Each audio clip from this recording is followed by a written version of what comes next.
Tansei, welcome to Métis Minute, your source for Métis news in Region 7.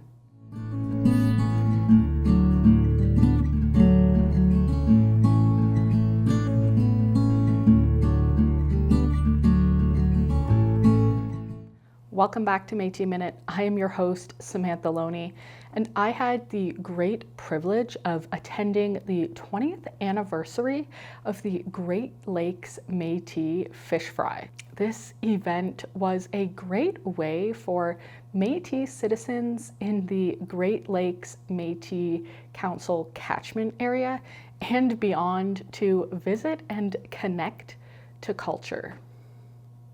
Guests obviously enjoyed their fish and chips, but they were also welcome to go around to the various vendors and connect together as a community. The event took place at Hibu Conservation Area, and we're going to take a moment to discuss the significance of that location in a moment. But right now, I wanted to focus on bringing you some footage from the event where we honored Pete Coture. Pete Coture was the Great Lakes Métis president for over 20 years and started this fish fry. And of course, with Pete starting the fish fry over 20 years ago, the Great Lakes Métis Council wanted to honor Pete in a special way during the 20th anniversary. And a very important event is this fish fry. Council has unanimously chosen that to say that this fish fry will from now on be known as the Coture Homestead Fish Fry to honor Peter Coture. Everybody, Peter Coture, he's done this for years, we all know that, and if it wasn't for his hard work and dedication, none of us would be here today. And the Coture family, 300 years of dwelling on this land. So to the Coture families, it will be known as Coture Family Fish Fry. And with that, Council had a gift made up for Peter, if he wants to come up, or a designate. He's giving me the finger. No. But, I'm done. You know what, this reaches, I think I'm in there. He's not that old. Yeah, Peter's designation is Andy Armstrong. There you go, Andy. So with that, we've designed and had made by the gentleman down at the end, Ian. He does woodwork. And in front of it, it's the Great Lakes Métis Council. In the front, unifying us all, is the infinity symbol. Hold that for a second. Just hold it.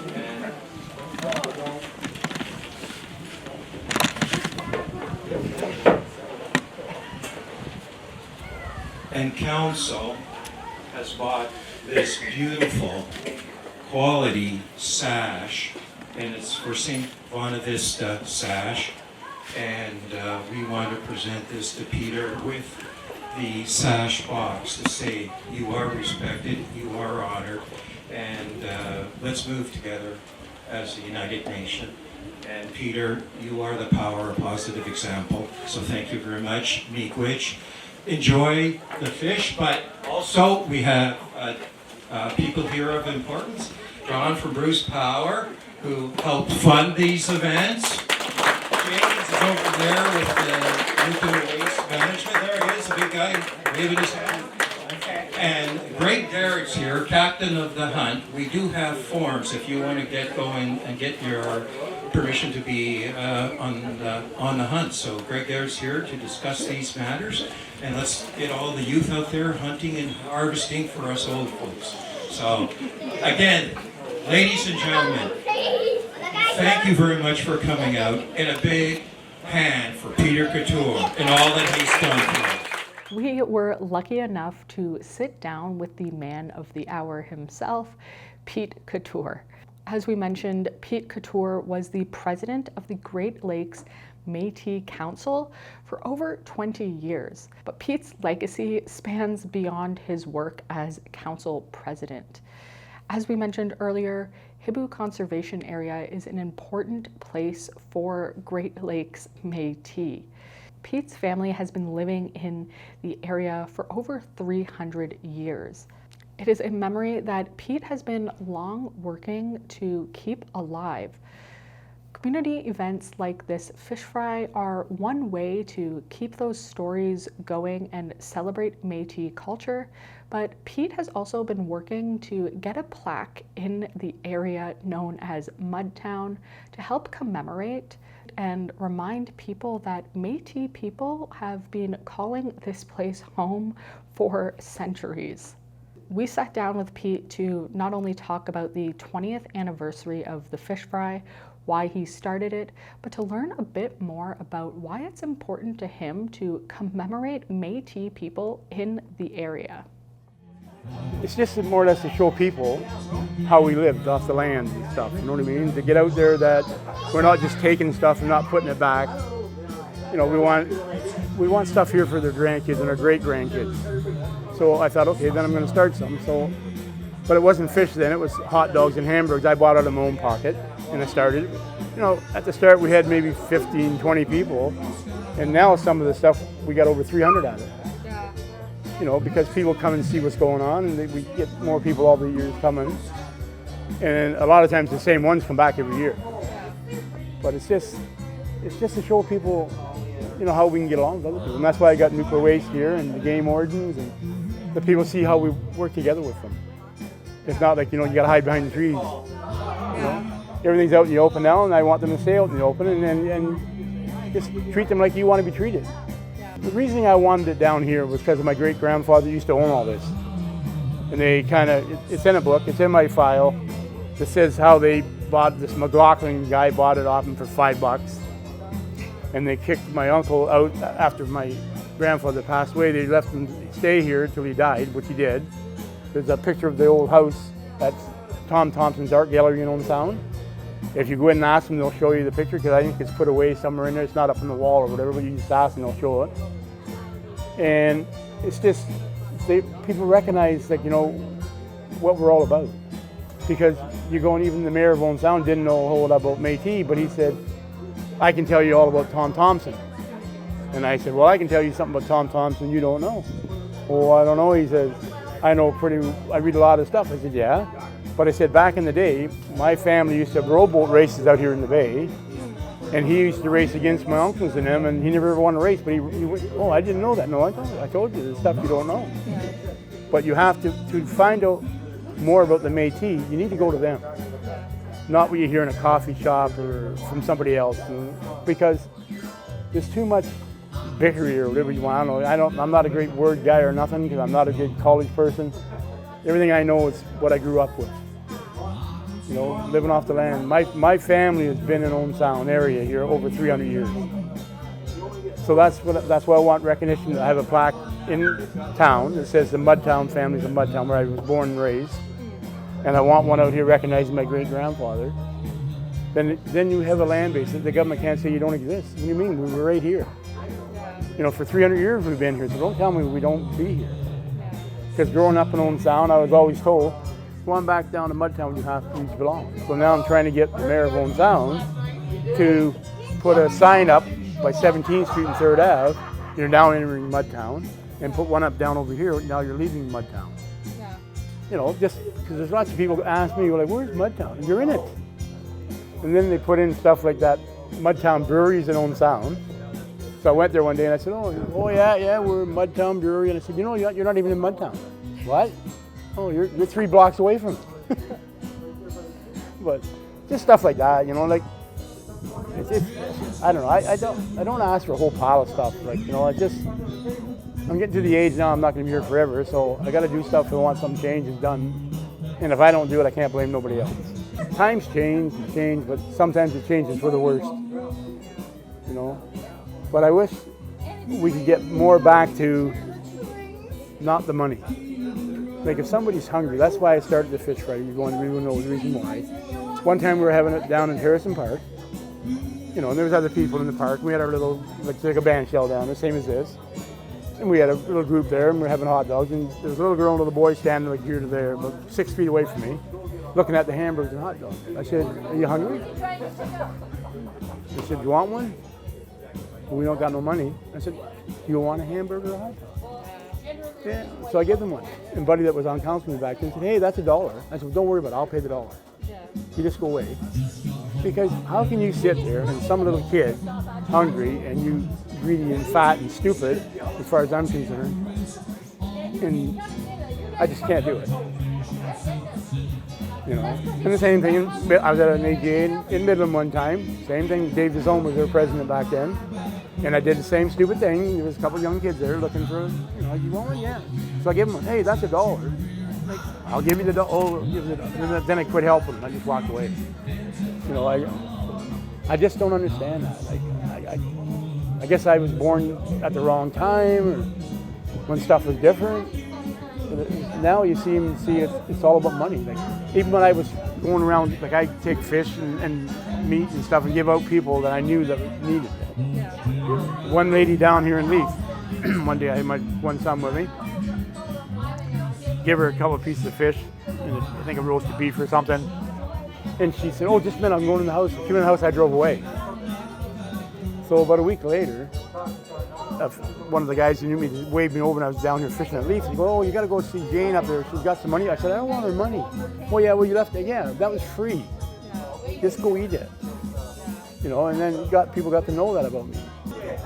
I don't know what we really need to do. I think we got to work with Grace Hall like I just did to get this plaque. And don't demand stuff. Go talk to them and say, look, how do we get this going? Because even with the plaque and stuff, I want to put on the plaque that we accomplished this plaque by the help of Grace Sauble and the LRC branch from the M&O plus the Coture family. That should be there that everybody can see how, because it didn't fall from the sky just when it fell down here. Yeah. So, you know, just get it out there, then people can understand. You know? As you may have heard from Pete, his family was displaced from the Hibu Conservation Area. Pete's family is not alone. There are many Métis families who identify with this displacement. Although some Métis people did call reservations home, a lot of them decided to live separate from their settler and First Nations counterparts, which is why they decided to create their own communities. These colonial systems that are in place often displaced Métis people from the land that they settled on. This is a common thread through all Métis communities. The constant reminder that you don't belong and being displaced and moved to various locations because your existence on the land had become a hindrance to the colonial governments. We were able to sit down with some elders at the fish fry who were able to discuss these exact issues that are still affecting us today. Yeah, Ellen Thornley, I'm on sound. And, I'm over 100 years old now. Oh, as long as I can remember, there was always a fish fry. It wasn't here, it was someplace else. I lived in Griffiths Island for quite a while. I was had a lot of different trades. I was a lumberjack for quite a while. I think I've done everything they can do.